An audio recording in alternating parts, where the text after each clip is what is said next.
Ini dia si Samsung Galaxy S25 Ultra, HP yang gue pakai hampir 1 tahun untuk content creating. Apakah di tahun 2026 ini masih oke untuk dibeli?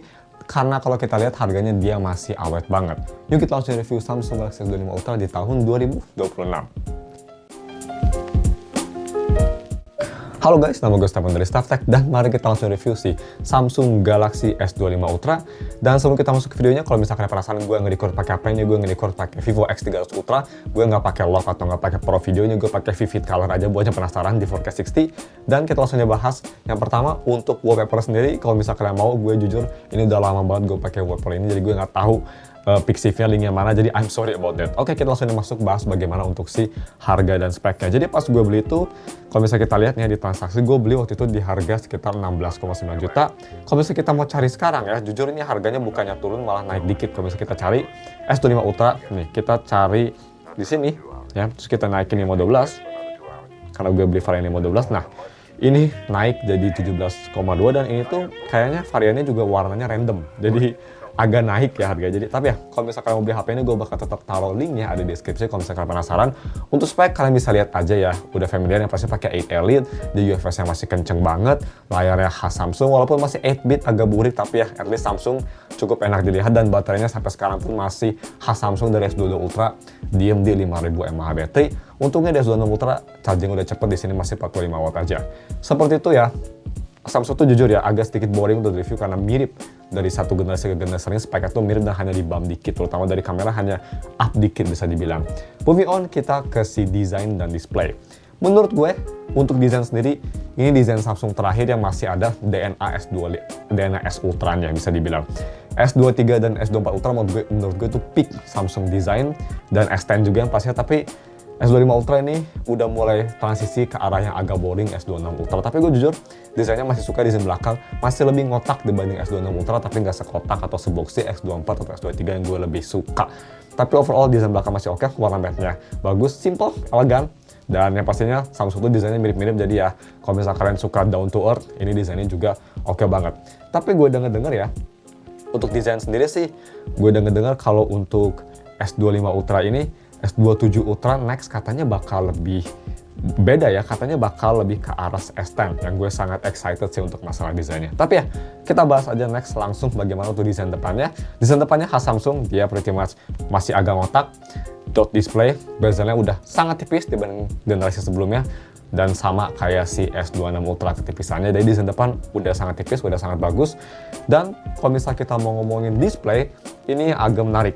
Display Samsung S25 Ultra menurut gue ini udah bagus banget ya. Improvement dari S24 Ultra yang banyak banget masalahnya seperti graining issue, hitamnya kurang pekat, warnanya wash out. Di S25 Ultra semua di fix jadi lebih baik. S23 Ultra menurut gue masih paling bagus untuk masalah display, tapi S25 Ultra sekarang udah better. Jadi masih bagus banget, enak banget buat nonton. Tapi gue dengar dan gue udah lihat juga di display Samsung kalau misalnya ke toko, S26 Ultra gara-gara ada privacy displaynya jadi warnanya lebih jelek dan lebih pudar dan viewing angle lebih jelek dibanding si S25 Ultra. Jadi itu kayaknya Samsung tuh kebalik lagi ke masa layarnya jelek. Padahal kan S25 Ultra udah bagus, pas dia ingin introduce privacy display malah makin jelek. God damn it Samsung ya, semoga S27 Ultra dia bisa balik lagi ke roots-nya, terutama S23 Ultra. That shit have the amazing display menurut gue sih. Seperti itu. Dan untuk haptic sendiri, Samsung always play it safe, nggak terlalu strong tapi nggak terlalu weak. Pas menurut gue, soft, enak, bulat, refine. Tapi kalau misalnya dibandingin sama kayak iPhone atau Vivo gitu misalnya, atau Oppo, mereka menurut gue jauh lebih strong. Terutama Google, itu masih take the champion. Untuk visibilitas di bawah sinar matahari, ini selalu menjadi weakest part sama Samsung S Ultra series menurut gue. Pas gue pakai S24 Ultra itu layarnya ngedim banget, kurang enak, dan sama juga dengan S25 Ultra. Yes, it is slightly brighter, tapi tetap di bawah sinar matahari menurut gue agak kurang terang. Masih kelihatan, cuma ya untuk kelas flagship, apalagi kalau misalnya mau dibandingin sama kayak iPhone, Vivo, Oppo, Xiaomi, mereka jauh lebih terang di bawah sinar matahari. Moving on, kita untuk biometric, dia pakai ultrasonic, dan ultrasonic sendiri jujur dia cepat. Cuma kalau misal kayak gue ini, gue pakai tempered glass, memang agak sedikit lambat untuk nge-scan-nya, agak ada delay. Ya agak nyebelin, itu tuh UI-nya agak sedikit nge-lag gitu loh. Jadi nggak tahu kenapa Samsung tuh kan UI-nya kalau nge-unlock tuh karena dia langsung instan, nggak ada animasi, gue rasa agak kurang smooth aja gitu transisinya. Tapi untuk kecepatan, even pakai tempered glass oke, tapi kalau misalkan kalian terlalu kering, kalau pakai tempered glass plus in-display fingerprint, agak susah kan, harus neken banget biar bisa nge-scan. Ya itu kelemahan kalau misalnya pakai tempered glass. Kalau ingin kencang dan reliable, bisa pakai hydrogel atau plastic screen protector. Kita moving on ke audio quality. Oke, selama gue pakai ini audionya, kalau misalnya kita mau coba colok 3.5mm converter ke Type-C atau kebalikannya, Type-C ke 3.5mm, gue pakai headphone HiFiMan Edition XV. Ini menurut gue kualitasnya lebih ke balance khas Samsung, bisa nge-retain semua suara si Edition XV walaupun agak lacking power karena dia amp-nya kecil dan deck-nya juga kurang oke. Overall sih masih enak, masih oke, cuma memang untuk full volumenya dia memang harus agak keras, itu aja, sekitar 70% baru enak didengar, itu aja sih komplainnya. Dan untuk speaker di HP ini kalau misalnya mau dibanding sama S2 Ultra, yes, it is way better, lebih bassy, lebih fuller. Gue nggak tahu sama S26 Ultra gimana, kalau misalnya mau dibanding sama X300 Ultra yang gue record ini, speaker di X300 Ultra menurut gue sedikit lebih detail, tapi untuk masalah bassy masih lebih bassy di S25 Ultra. Sedikit kelemahan yang gue rasa dari HP ini, dia tuh kalau misalnya kemasukan debu dikit, ini HP gue belum sampai 1 tahun ya, hampir 1 tahun. Tapi kadang dia tuh kayak kresek-kresek gitu loh, nggak tahu kenapa isunya. Jadi gue harus kayak dimasukin air, terus dibersihin baru bener lagi. Tapi yang nggak sering kok, dan itu juga cuma 1-2 kali lah. Mungkin gara-gara kebanyakan debu, tapi to be fair rumah gue juga nggak terlalu banyak debu sih. So, I don't know. Tapi ya untuk speaker sendiri kualitasnya, bukan dari durability-nya udah sangat bagus. Dan kalian bisa denger sendiri kualitasnya seperti ini.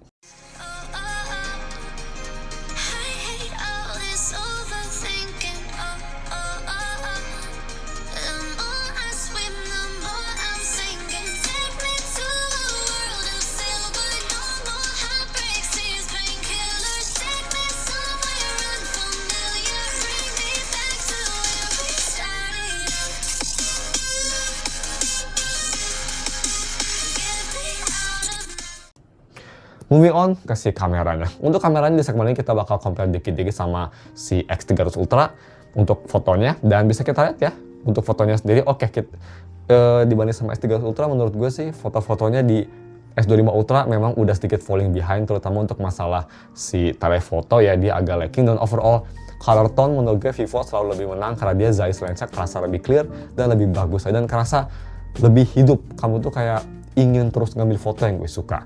Terus untuk si aplikasinya juga menurut gue kerasa lebih smooth dan lebih reliable di Vivo. Untuk si kamera kontrolnya lebih komplit juga. Kalau di Samsung dia juga ada beberapa yang lebih komplit ya, seperti kita bisa lihat kayak overall audionya dan yang lain-lain gitu, seperti dia ada horizontal lock di 4K. Kalau di sini kan Vivo hanya horizontal lock hanya di 1080p, tapi untuk overall smoothness masih lebih smooth di Vivo, dan foto juga bisa kita lihat lebih baik ya. Tadi gue hampir aja lupa ya, untuk spek dia seperti itu ya, bisa kita lihat untuk kameranya. 12 megapiksel, 50 ultra, 50 periskop, 5 kali dan 10 megapiksel 3 kali. Depan juga dia ada kamera selfie dan bisa nge-record sampai 8K 30 untuk kamera depan, selfie bisa 4K 60. Sorry, kamera belakang 8K, kamera depan 4K. Sorry, gue agak brain dead karena baru sembuh dari sakit, tapi ya seperti itu speknya. Kita lanjut aja lagi gimana untuk masalah selfie. Selfie ini menurut gue juga di Samsung agak mid banget. Dia seperti biasa warnanya lebih ke arah kebiruan. Kalau dibandingin sama Vivo tuh lebih true Vivo, lebih bagus Vivo. Walaupun Vivo selfie bukan yang paling bagus loh, masih menang di Apple sama di Oppo menurut gue. Tapi Samsung ini kinda dog shit untuk masalah selfie menurut gue. Dan untuk video recording, ini bisa nge-record sampai resolusi 4K 60, dan bisa kita lihat kalau side by side sama Vivo X300 Ultra sih, menurut gue Samsung masih slightly ahead, terutama dari zoom levelnya. Samsung lebih ke arah soft dan natural, kalau Vivo lebih ke arah dramatik. Walaupun gue itu di natural juga, tapi lebih ke stylized, yang itu lebih ke preferensi. Kalau untuk selain telefoto sih gue suka di Vivo, tapi untuk telefoto Samsung masih lebih detail, walaupun detailnya juga itu lebih ke arah AI, bukan kayak Vivo yang lebih natural, si blurry-nya gitu. Tapi ya, it is just preferensi di ujung-ujungnya. Dan ya, untuk lebih detailnya ini video tesnya sendiri pakai mikrofon dan cuma ini doang yang di-record di 4K 60. Check it out. Oke, guys, ini dia video recording pakai resolusi 4K 60 di Samsung Galaxy S25 Ultra. Masih bagus semua, masih one of the best menurut gue, even dibanding sama HP Cina. Smoothing atau smooth transition juga ya, kalau udah ganti lensa ke lensa 3 kali, kelihatan quality drop dan bagus lagi 5 kali. Dan kita kalau mau fokus ke MIXUI itu juga oke, sambil jalan memang ada goyang-goyang yang gak stabil kayak Vivo, tapi ya gue rasa untuk detail zoom masih lebih bagus sih dibanding si Vivo ya, tadi kalian lihat kan si B-rollnya. Anyway, moving on ke gaming performance. Game performance selalu memang kelemahan dari Samsung, dan walaupun dia setiap versinya selalu bilang kita lebih bagus coolernya, tapi to be fair dia nggak beda jauh sih sama previous generation. Walaupun beda juga, tetap nggak selevel lah HP-HP Cina atau HP actual gaming. Gue coba tes seperti biasa main Arknest Enfield aja yang seperti biasa itu main aman aja, semua di rata kanan, dan kita dapat FPS sekitar 40-60an tergantung situasi, pretty good.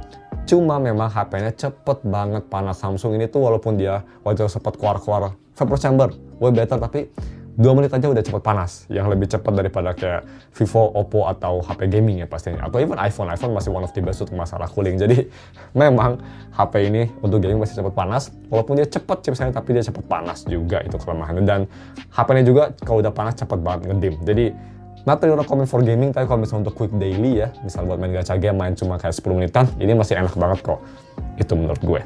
Moving on ke si UI experience. Untuk recording video ini, karena gue recordingnya ini beberapa bulan sebelum video ini rilis, ini masih ada di One UI 8.0, jadi belum sampai One UI 8.5 yang pasti harusnya udah dapat kalian ya pas kalian ngelihat video ini. Overall untuk One UI sendiri sih jujur gue suka, masih one of the best UI. Kalau misalnya mau di ranking, menurut gue One UI sama ColorOS tuh mirip-mirip, dan kedua close second itu ada di Origin OS 6 ya si Vivo. Pretty good actually menurut gue, dan ketiga itu ada di iOS, itu sih menurut gue untuk urutannya. Ketiga Material You, keempat iOS. Dan untuk One UI ini masih enak banget, smooth, cuma memang One UI itu kadang dia tuh suka kurang kayak bukan starter tapi agak kayak stagger, agak kayak sedikit lemot kadang-kadang One UI itu. Terutama kalau misalnya kita mau goda-gadi satu aplikasi ke aplikasi lain, itu kayak loncat-loncat nggak jelas kadang-kadang dibanding sama kayak misal ColorOS atau Origin OS yang lebih konsisten. Ini kadang dia suka kayak jumping around, tapi overall untuk masalah kustomisasi, maturity ini masih yang terbaik, masih paling oke UI sendiri. Masih smooth, masih enak, cuma memang agak kurang snappy aja yang gue rasa. Hanya itu aja sih. So, seperti itu, dan langsung aja kita move on ke yang paling lemah dari HP ini, yaitu battery life selama gue pakai. Ini yang bikin gue alasan pengen gue ganti alasan kenapa gue pengen ganti ke HP lain, kayak misal ke Vivo atau Oppo Find X9 Ultra gitu misalnya. Kenapa gue pengen ganti? Karena baterai di HP ini jujur unbearable. 5000 mAh baterai bagus, tapi karena gue makin hari makin heavy usage, gue dipakai ngerekam, gue dipakai buat Android Auto, dipakai buat kadang sedikit main game juga, sekitar maksimal mungkin ya sekitar 20 menit per hari gitu ya. Ini kerasa banget drainnya.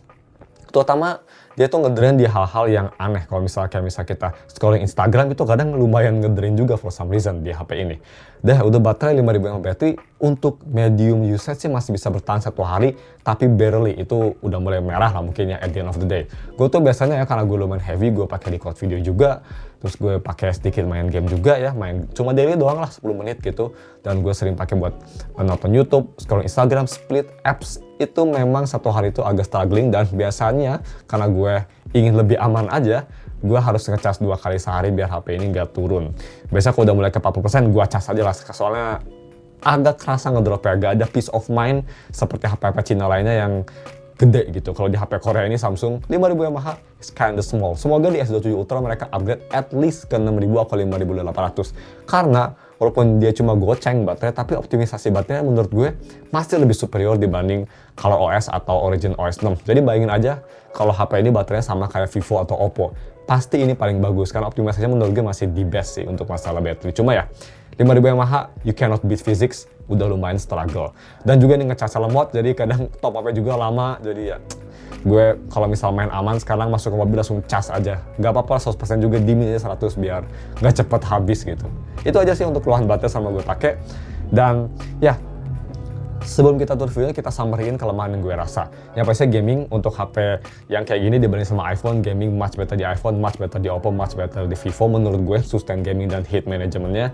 Dan yang kedua, untuk masalah layar, dia bagus layarnya, cuma full brightness-nya atau brightness paling terangnya nggak sebagus HP-HP lainnya yang gue rasa. Dan yang terakhir yang paling kerasa banget dari HP ini pastinya dari battery life yang udah lumayan agak cepet boros ya, padahal ini HP-nya belum setahun, memang itu karena cuma 5000 mAh baterai. Dan gue udah pernah coba pakai HP kayak OnePlus 15 yang baterainya itu di OnePlus 15 gila banget ya. Gue inget pas ke Singapura pakai OnePlus 15 buat main phone, dan si S25 Ultra gue cuma disakuin aja buat ngebalas message. Pas pulang ke hotel, dua-duanya baterainya sama. Gila banget. Jadi ya, gue harap Samsung bisa nge-improve baterai juga, tapi itu kelemahan yang gue rasa. Dan untuk konklusinya, apakah S25 Ultra masih worth it di harganya sekarang yang sekitar 17 jutaan untuk yang varian 12/512GB? Menurut gue, kalau misal kalian masih oke sama desain Samsung yang kayak gini ya, itu masih bagus. Tapi kalau misalnya kita mau lihat ya, correct me if I'm wrong nih, S26 Ultra, walaupun variannya 256GB, harganya nggak beda jauh sama yang 512 S25 Ultra, cuma beda sekitar 600 ribuan. Yang pasti kalian dapat chipset yang lebih bagus, cooling yang lebih bagus, dan juga kalau nggak salah dia kameranya juga lebih oke untuk aperture-nya ya. Kalau misalnya kalian oke sama S25 Ultra dan kalian lagi nyari chipset yang lebih besar, storage yang lebih gede sih, S25 Ultra menurut gue masih oke banget, dan ini juga generasi terakhir Samsung yang masih agak mengotak, walaupun udah agak melengkung ya desainnya, tapi masih ada kotak-kotaknya. Tetap kalau misalnya kalian ingin pure Samsung ya dengan Bluetooth S Pen dan kawan-kawan, S24 Ultra masih di best. Tapi gue rasa S24 Ultra tuh cepet banget panas HP-nya even buat mundane test. Jadi gue sih rekomend ke S25 Ultra aja. Jadi in conclusion, apakah masih worth it? Kalau untuk baru sih ya mending bisa dibilang masih oke. Harganya masih affordable banget, 17 juta untuk kelas flagship Ultra ya, masih oke dibanding sama kompetitor, dan menurut gue masih worth it banget. Tapi kalau misalnya kalian ingin yang baru, S26 Ultra harganya yang 256GB dibanding sama 512 S25 Ultra itu bedanya cuma 600 ribuan. Ya bisa pindah ke situ, tapi personal gue sendiri sih tetap milih S25 Ultra karena storage yang lebih besar, dan overall gue sih kurang suka S26 Ultra karena pas gue lihat di display layarnya agak kurang, itu aja. Tapi ya cuma segitu untuk video reviewnya pengalaman gue. Kalau misalkan ada pertanyaan atau kalau misalkan kalian pakai HP ini juga, bisa di bawah kita bahas atau komen-komen, debat, diskusi experience kalian pakai S25 Ultra. Overall sih gue sangat puas banget jujur, cuma ya agak sedikit ketinggalan aja dibanding sama HP-HP Cina, Vivo, Oppo, Xiaomi, dan even sama iPhone pun dia udah mulai ketinggalan, dan Samsung harus mulai catch up, terutama dari main sensornya. Ini main sensor 200 megapiksel memang bagus, tapi laggy banget untuk ngambil foto, terutama buat moving subject, even pakai street mode, laggy banget. Itu aja sih, dan thank you for watching. Ketemu lagi minggu depan untuk video review lainnya. Thank you and goodbye.